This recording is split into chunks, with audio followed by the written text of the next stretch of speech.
It's a problem facing school boards all across the GTA, multi-million-dollar funding holes and uncertainty.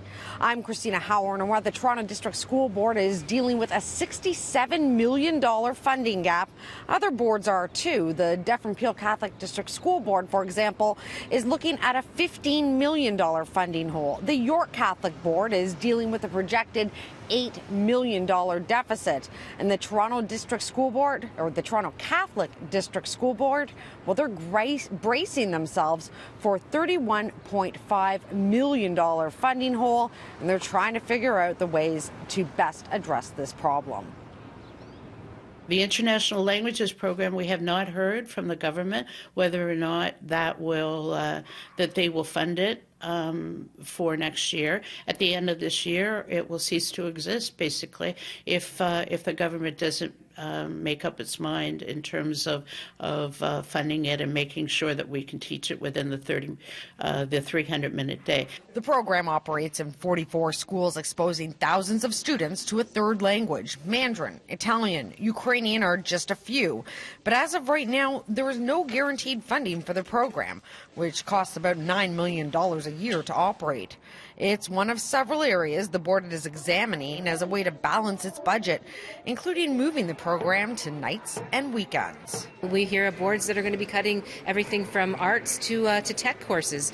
These kinds of cuts are going to, reduce the opportunities that students have in terms of their learning, and everybody knows it. But Education Minister Lisa Thompson says the boards are being a little too presumptuous when it comes to their budgets, that they haven't received their final numbers, and some programs' funding will be delivered in coming weeks. A large part of their decrease at this time is based on the Local Priorities Fund, which they know does not expire until August 31st. But the Catholic Board is facing additional pressures too. While the classroom caps for intermediate levels has made some classes larger, it is forcing the Toronto Catholic School Board to hire additional teachers with an anticipated additional cost of $4.5 million.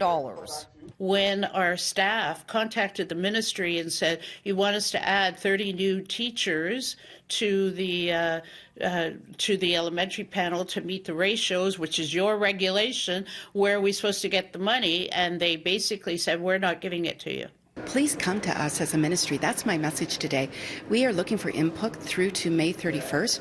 We still have time as a ministry and a school board to work together. Toronto Catholic's preliminary budget would require them to cut 214 positions in addition to other non-staffing moves. And that means that there will be less teachers in the classroom, there will be less caretakers in the school, there will be less EAs in the classroom for students with special needs, and also less choices for students, particularly at the secondary level where they're selecting their high school choices. Those choices are going to be cut.